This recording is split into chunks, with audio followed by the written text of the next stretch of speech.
Public Sénat, avec le soutien de la Mutuelle nationale territoriale, la Mutuelle des agents des services publics locaux et Adviso Partners, cession, acquisition et transmission d'entreprises, nos territoires ont de la valeur, vous présente le Journal des territoires.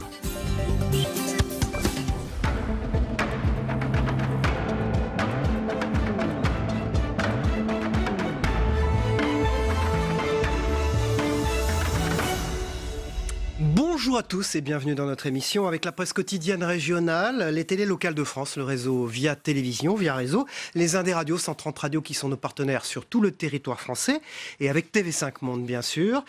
Émission en 3 parties, dans un instant le JT des territoires que je vais vous présenter et puis après la météo, ce sera l'invité politique de Territoire d'Info en direct sur ce plateau ce matin. C'est une ministre, la secrétaire d'État Agnès Pannier-Runacher, secrétaire d'État auprès du ministre de l'Économie et des Finances qui sera notre invité politique ce matin. Enfin, troisième partie de l'émission avec l'actualité politique et parlementaire tout à l'heure. Mais tout de suite, c'est l'heure du journal des territoires. Je vous y retrouve dans un instant. À tout de suite. On commence ce journal avec des drapeaux rouges et des gilets jaunes. Pour l'ouvrir, est-ce la convergence des luttes? À l'appel de la CGT, des milliers de personnes ont manifesté un peu partout en France, rejoints dans l'appel à la grève générale par des centaines de gilets jaunes. Vous voyez ici des images de Paris, de Rennes et de Perpignan. Écoutez d'ailleurs quelques réactions dans les cortèges, des propos recueillis par Via Occitanie, notre chaîne partenaire. Aujourd'hui, en particulier à Perpignan, on va dire que c'est un moment qu'on peut qualifier d'historique puisque les gilets jaunes, comme vous le constatez, aujourd'hui sur cette place de la Catalogne, eh bien, sont venus nous rejoindre. Il y a une convergence qui se fait avec ce mouvement citoyen qui porte depuis plusieurs semaines l'exigence d'une urgence sociale dans ce pays. Il y a des gens qui véritablement n'en peuvent plus, vivent avec des salaires vraiment extrêmement bas et qui n'arrivent plus à joindre les deux bouts. Et c'est cette exigence-là qui est portée très fort. On ne peut plus fonctionner dans un pays où les institutions de la République permettent à un individu d'avoir un pouvoir exorbitant entre ses mains et de n'en faire pratiquement qu'à sa tête aujourd'hui. Macron, en dépit de ce débat, de ce soi-disant grand débat national qui est en fait une véritable mascarade où tout est dicté d'avance, eh bien il n'écoute pas son peuple, il n'écoute plus son peuple, si jamais un jour il l'a écouté. On est en train de construire la suite. Voilà, l'objectif c'est qu'on arrive à une convergence des luttes, qu'on arrive tous à pouvoir se battre pour les salaires, pour des salaires décents pour tout le monde, pour un service public, une amélioration du service public. Pour l'instant, on voit très bien que les mesures annoncées ne sont même pas, je dirais, on ne peut même pas les envisager comme positives. En fait, on voit que ces mesures-là, elles vont attaquer encore une fois le service public puisqu'ils sont en train de chercher des solutions de financement qui vont être prises dans les services publics encore une fois. Direction Metz à présent dans ce journal où la hausse des frais de scolarité des étudiants étrangers inquiète.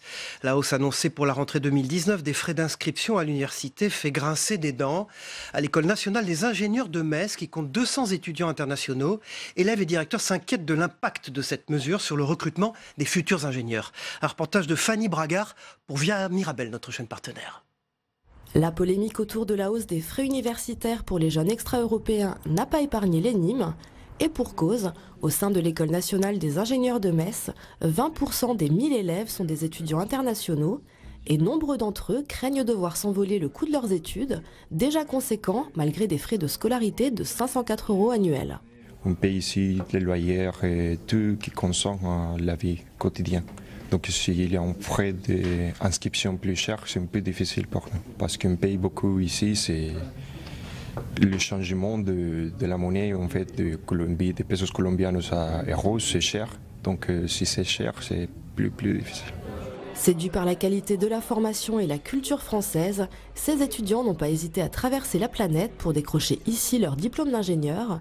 Eng a même quitté une prestigieuse université chinoise pour finir ses études en France, un choix de vie qu'il n'aurait pas fait si les frais d'inscription étaient quintuplés. Si c'est plus élevé, par exemple, proche de ceux des pays anglo-saxons, je ne viendrai pas, mais maintenant ça va, je l'accepte.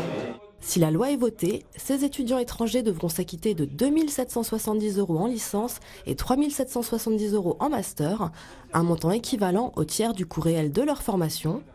Une décision que comprend le directeur de l'ENIM, même s'il s'inquiète de ses répercussions. il est quelque part aussi légitime d'avoir des frais de scolarité qui peuvent être différenciés.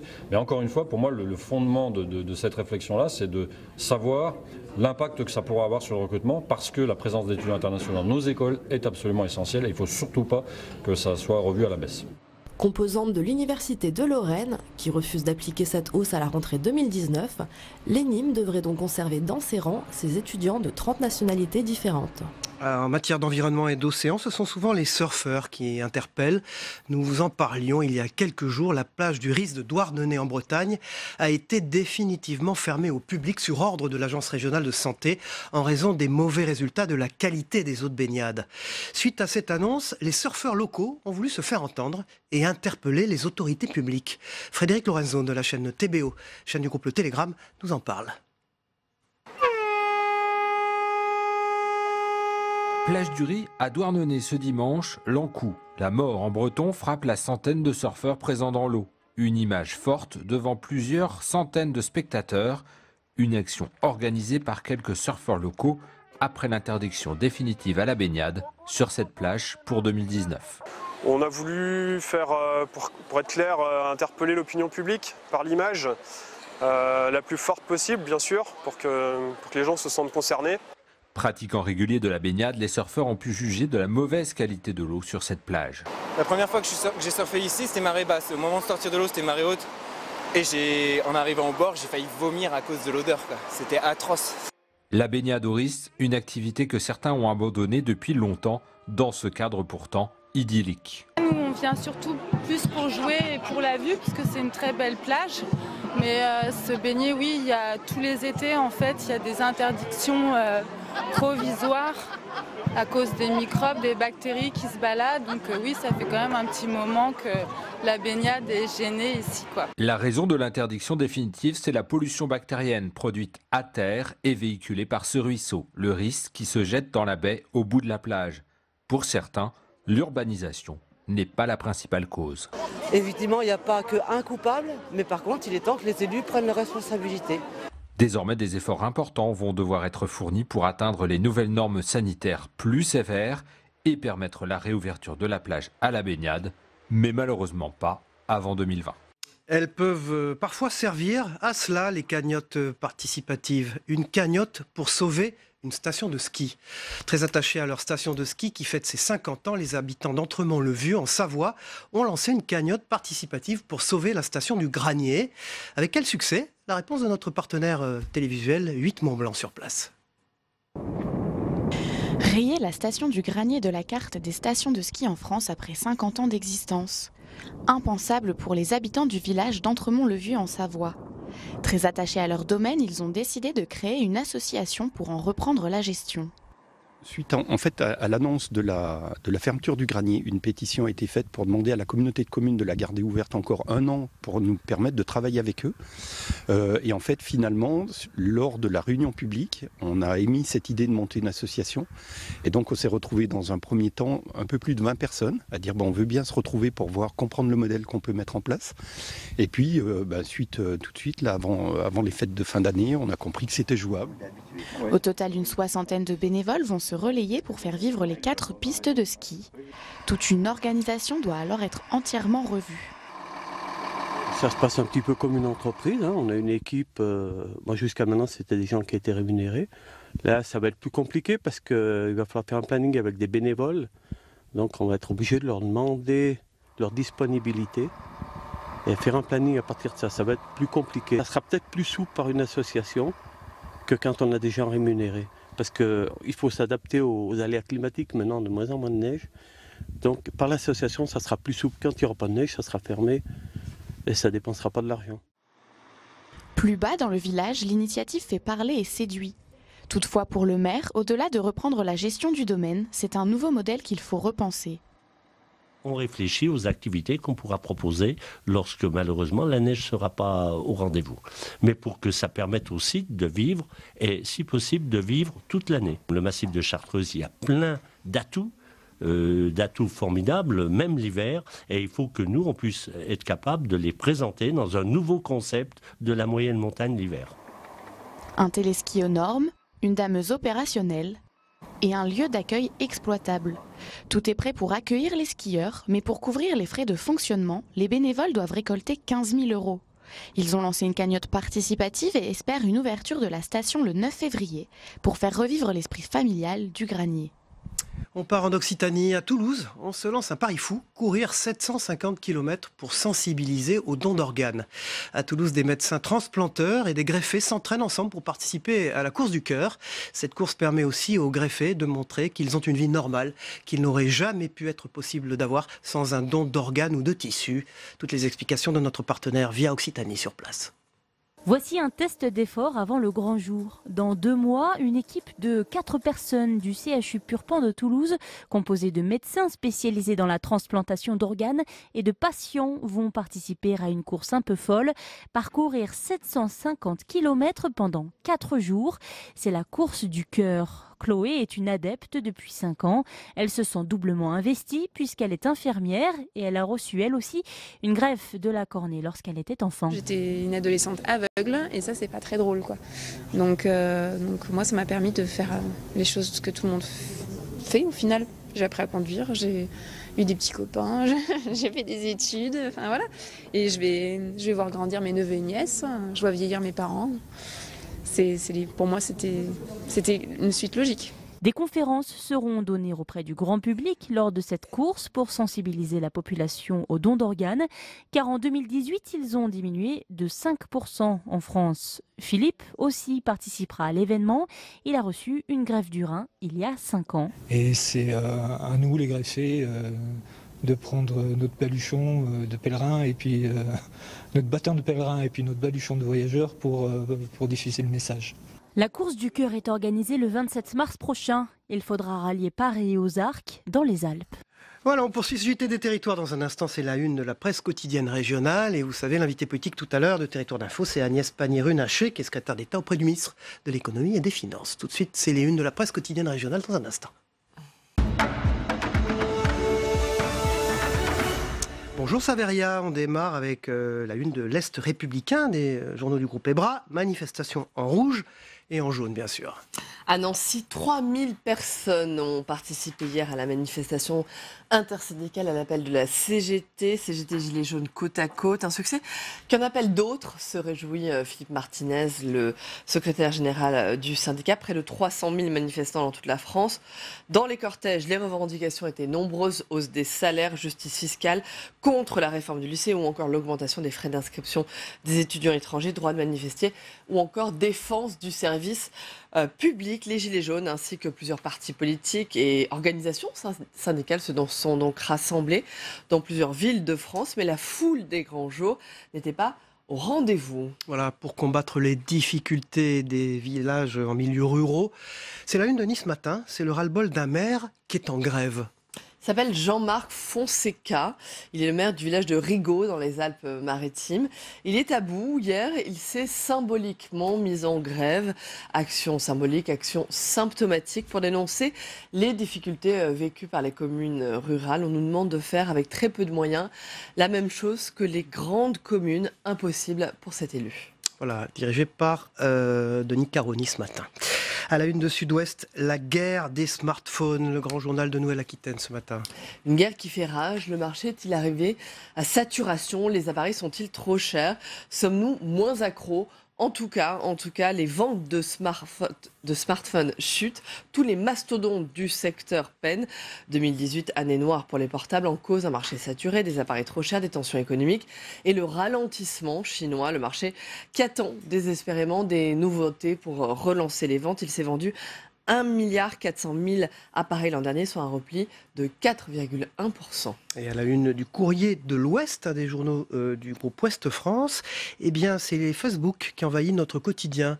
Comment Facebook a envahi notre quotidien? Facebook a 15 ans aujourd'hui, 2 milliards d'utilisateurs dans le monde, mais la question de la protection des données personnelles et de la désinformation pose problème. L'application et le site ont changé la consommation des contenus et des actualités via son algorithme. Les dirigeants du géant américain l'assurent, le réseau social a totalement rénové ses paramètres de confidentialité l'année dernière pour les rendre plus clair, plus accessible, le réseau social qui souhaite également impliquer ses utilisateurs dans la protection de leurs données. Big Brothers, quand tu nous tiens, et vous pouvez regarder cet article évidemment si vous n'appartenez pas à la zone où est diffusé le Courrier de l'Ouest sur le site internet de ce journal, courrierdelouest.fr. Merci Savérian, on vous retrouve en troisième partie pour l'actualité parlementaire de cette émission. Dans un instant, le Club de la Presse, Yves Bigot, Luc Laventure. Dans un instant, à tout de suite.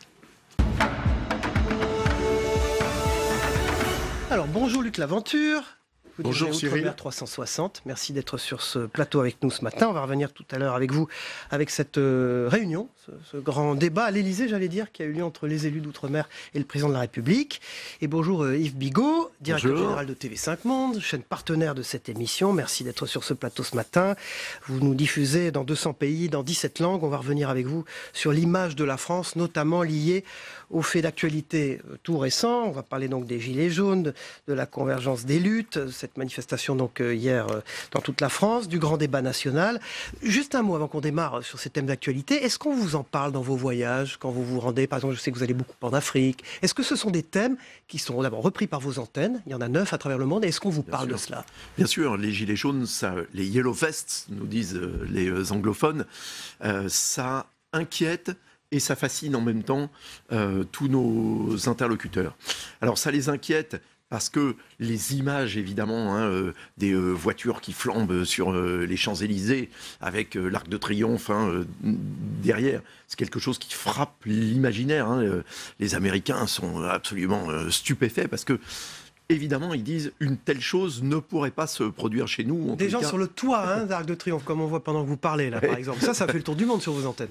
Bien sûr. Et donc, c'est évidemment très frappant. Alors, les gens nous disent à la fois, mais qu'est-ce qui se passe en France?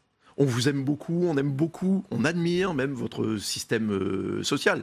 On l'a vu, Donald Trump vient de dire cette nuit, jamais les États-Unis d'Amérique ne seront un pays socialiste. On y reviendra d'ailleurs avec vous tout à l'heure sur Donald Trump. Tout à fait. Donc c'est quelque chose à la fois qui est admiré et on dit mais qu'est-ce qui se passe chez vous? Et en même temps, donc il y a ceux qui s'inquiètent pour nous en disant est-ce que le modèle français est en train de disparaître ou d'être remis en question par les Français eux-mêmes.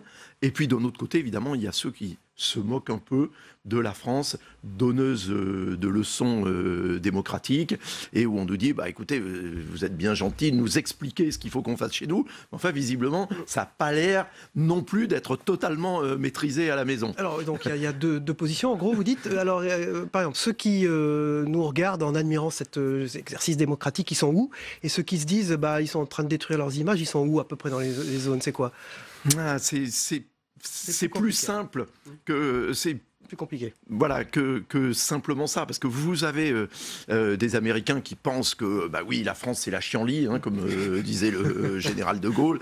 Évidemment, chez nous, nous, notre police, bien sûr, ne laisserait pas faire ça, etc. Ce qui est assez vrai aux États-Unis. Absolument. Et vous avez en revanche aussi des Américains qui admirent beaucoup justement la capacité du peuple français à se mobiliser pour lui-même, à se mobiliser pour avoir plus de justice sociale, etc. Donc vous voyez, c'est très partagé. Mais c'est partagé en Afrique aussi. Il y a aussi les Africains qui s'inquiètent pour nous, parce que ils considèrent qu'on est un modèle démocratique. Puis il y a ceux qui disent, écoutez, au lieu de nous expliquer comment on devrait faire les élections à Kinshasa, vous devriez peut-être vous occuper de votre propre modèle démocratique, puisqu'il est remis en cause par vos propres citoyens. Donc c'est très très contrasté. Alors Luc Laventure, hier à l'Assemblée nationale, une loi anti-casseurs, un texte soutenu par la majorité le plus mal voté depuis le début de la législature, une proposition de loi controversée. Est-ce que, on va parler du point de vue des DOM-TOM, enfin il ne s'appelle plus comme ça, le département français d'Amérique de l'Océan Indien. Des Outre-mer. Des Outre-mer, on va dire. Bon. Comment c'est perçu par exemple ça? C'est perçu comme une évolution de la démocratie. Ce que vient de dire Yves sur les États-Unis et l'Afrique, c'est d'autant plus vrai qu'effectivement, ça pose un certain nombre de questions. C'est à la fois fascinant, en disant, mais qu'est-ce que c'est que ce modèle? Souvenez-vous, en 68, je suis le plus vieux d'entre vous, donc je peux me permettre de dire ça, en 68, ça a été quand même une traînée de poudre. Et les gens sont inquiets, notamment en Europe, que ce soit en Belgique, que ce soit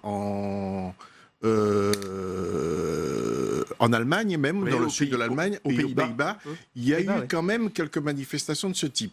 À la fois sur le type de modèle démocratique, mais également sur la question du corps à corps avec la police. Voilà. Ça Donc cette fait loi beaucoup de anti-casseurs, elle débats. peut être perçue comment pareil, comme dit Yves Bigot, c'est en fonction des lieux, des zones, comme C'est en fonction ou des lieux. liberticide, ou alors nécessité de renforcer une législation qui est moins forte qu'aux États-Unis. Hein. Mais sur laquelle tout le monde se pose des questions. Il y a qu'à voir, et vous en parliez là il y a quelques minutes, au niveau de l'Assemblée nationale, il n'y a pas eu un consensus. Même au niveau de En Marche, il y a eu quand même une défection de 50 députés 50 qui se sont parlementaires abstenus. qui se sont abstenus. Donc effectivement, ce mouvement déborde un petit peu des frontières de la France pour contaminer, si je puis dire, une partie du monde. Alors, cet exercice de démocratie qu'on pratique à travers le grand débat national, Yves Bigot, il est alors celui-là perçu comment particulièrement ce grand débat. Est-ce que d'abord il y a une comparaison qui puisse être faite avec d'autres pays où ce type de débat a lieu? La Suisse peut-être un peu souvent, non?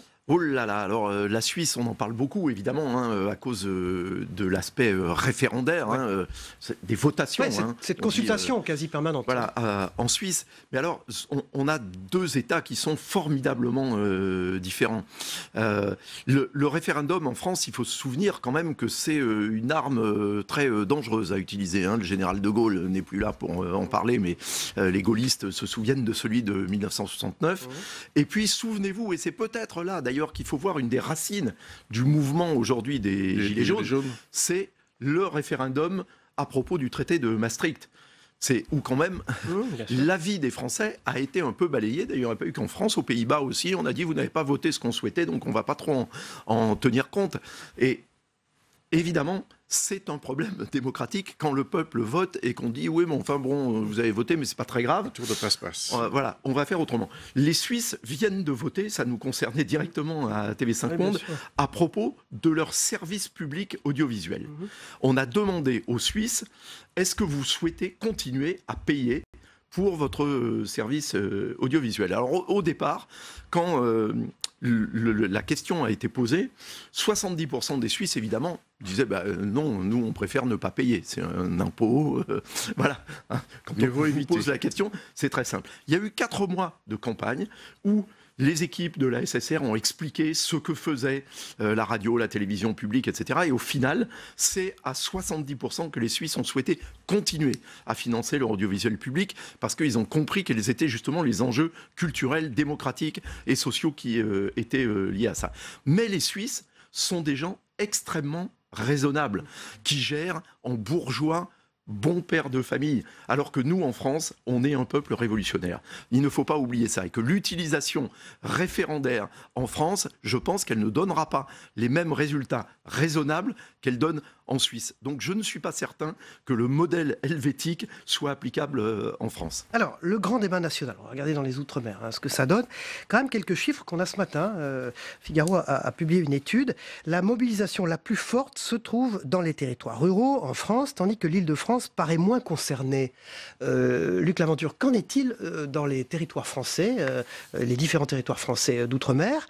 Et cette rencontre avec les maires à l'Élysée, c'est pas très bien passé. Ça s'est pas mal passé. Ça s'est passé dans le climat des Outre-mer. Première chose, on a dit les maires d'Outre-mer au bord de la rupture. Tous les articles qui ont relaté cette réunion disaient qu'ils étaient moins nombreux que prévu. C'est ce qu'on a dit. Ils étaient pratiquement la moitié, 70 sur à peu près 140, 150 maires invités. Et puis pourquoi? Parce qu'effectivement, cette opération s'est ouverte dans un climat de scepticisme, parce que dans la foulée, il y a eu il y a 10 ans, les États généraux qui ont été organisés. Il y a quelques mois, il y a eu également les Assises de l'Outre-mer, le Livre bleu de l'Outre-mer, et tout cela fait beaucoup de paroles. Et effectivement, comme dirait l'ancienne ministre des Outre-mer, Marie-Luce Pinchard, les placards des ministères sont pleins de dossiers racontant les diagnostics de toutes les consultations que l'on a faites. Donc effectivement, le climat de scepticisme. C'est la vie chère qui quand même été au centre de toutes les préoccupations. C'est la vie chère, c'est les monopoles, ce sont les surrémunérations qu'on retrouve un peu partout. Et puis, l'expression de ce qui s'est passé également à La Réunion, dans la mesure où, effectivement, La Réunion, c'est un territoire particulier, avec 40% de gens qui vivent sur le seuil de pauvreté. Mais vous y étiez, hein, vous avez assisté à cette réunion à l'Élysée. Comment ils sont sortis de là? Ils sont sortis plus convaincus qu'ils n'étaient rentrés ou pas, les élus? On peut dire un petit peu crispé scepticisme. Crispé scepticisme avec quelquefois des éclats de voix, notamment des gens qui disaient 8 heures d'avion pour parler pendant 2 minutes, ça ne nous suffit pas. Mais je crois que le président Macron a renversé la charge de la preuve, comme on dit dans certains milieux. C'est-à-dire qu'il a dit, c'est bien, je n'ai pas la solution, vous avez la solution, autant que moi, alors chiche. Prenez des initiatives et je vous suivrai. Alors, Luc Laventure, vous restez avec nous. On vous retrouve dans la deuxième partie de l'émission, ainsi qu'Yves Bigot, le directeur général de TV5 Monde. On va parler dans cette deuxième partie d'émission de Donald Trump. C'était le discours sur l'état de l'Union aux États-Unis, un exercice très démocratique auquel les démocrates souscrivent. Mais vous allez voir, cette année, il y a eu des particularités. On regardera d'ailleurs aussi des extraits tout à l'heure, grâce notamment à des images de TV5 Monde. Tout de suite, c'est la météo des territoires. Le temps qu'il fait en France, mais aussi, Luc Laventure, c'est pas spécialement dans les pour vous, hein, voilà, c'est tous les matins. Dans les Outre-mer. On regarde ensemble, on se retrouve après. La météo vous est présentée par l'Assemblée des départements de France.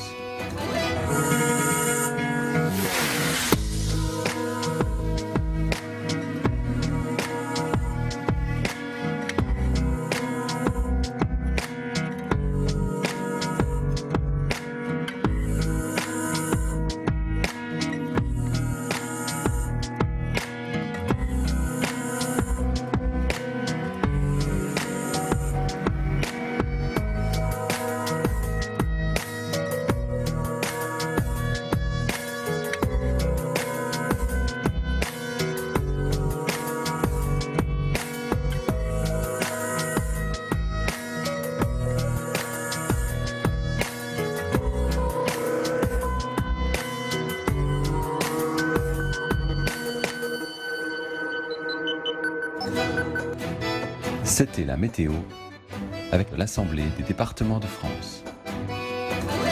Voilà, dans quelques minutes, elle est arrivée, elle est au maquillage, l'invitée politique Agnès Pannier-Runacher, qui est secrétaire d'État auprès du ministre de l'Économie et des Finances. Elle sera sur ce plateau tout à l'heure en direct. Dans quelques instants, on la retrouve. Pour l'instant, c'est les images, grâce aux appontes de TV5 Monde d'ailleurs, de Donald Trump sur l'état de l'Union devant le Congrès des États-Unis, que vous allez regarder. Nous y reviendrons d'ailleurs tout à l'heure avec Yves Bigot, le directeur général de TV5 Monde, qui est notre invité ce matin. On regarde ensemble, on se retrouve après.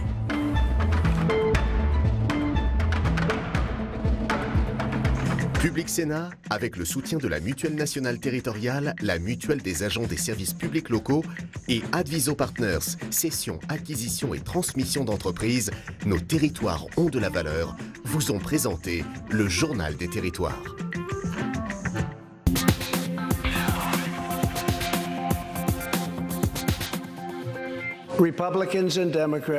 Les républicains et les démocrates doivent unir leurs forces pour affronter une crise nationale urgente. Ce discours, très nettement, avait un objectif, défendre sa politique d'immigration, le grand sujet de discorde avec l'opposition démocrate. Et en pleine discussion budgétaire, ça bute toujours sur le mur que veut construire Donald Trump. C'est le sujet qui fâche et ça a été très clair dans ce discours.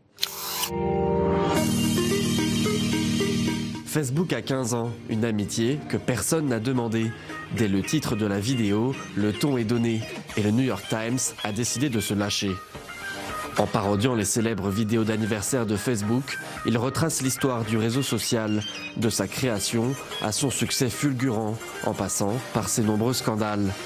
Piratage, mauvaise gestion des données personnelles, fausses informations, contenu haineux, tout y passe. Parmi les plus grosses affaires, le scandale de Cambridge Analytica, où Facebook aurait vendu les données personnelles de près de 50 millions d'utilisateurs. Ou encore, l'affaire des milliers de comptes trolls pro-russes sur le réseau, partageant propagande et désinformation. front commun contre le terrorisme à Ouagadougou. Des 5 présidents du G5 Sahel, c'est celui du Burkina Faso qui prend officiellement la présidence de cette force conjointe antiterroriste au pire moment. Car la veille, dans le nord du pays, à Caïn, 14 civils sont tués lors d'une attaque. Les forces burkinabées ripostent à 3 endroits, dont à Ban et à Bomboro, dans la province de Kossé. 146 terroristes éliminés selon un communiqué de l'armée. Le marché aux poissons de Rialto, le lieu idéal pour rencontrer les Vénitiens afin de connaître leur opinion sur la taxe d'entrée pour les touristes d'un jour. Beaucoup de touristes qui viennent ici mangent juste un sandwich et vont aux toilettes. C'est normal de les faire payer car ceux-là, évidemment, ils abandonnent leur crasse et puis ils partent. Les premiers visés sont les passagers des bateaux de croisière et les groupes qui débarquent chaque matin en train ou avec des bateaux d'excursion sans dormir à Venise. Voilà pourquoi la ville a décidé qu'à partir du 1er mai prochain, chaque touriste payera un forfait de 3 €. Ensuite, dès l'an prochain, 6, 8 ou 10 € en fonction du jour et de l'affluence touristique. Dès 2022, la réservation sera obligatoire.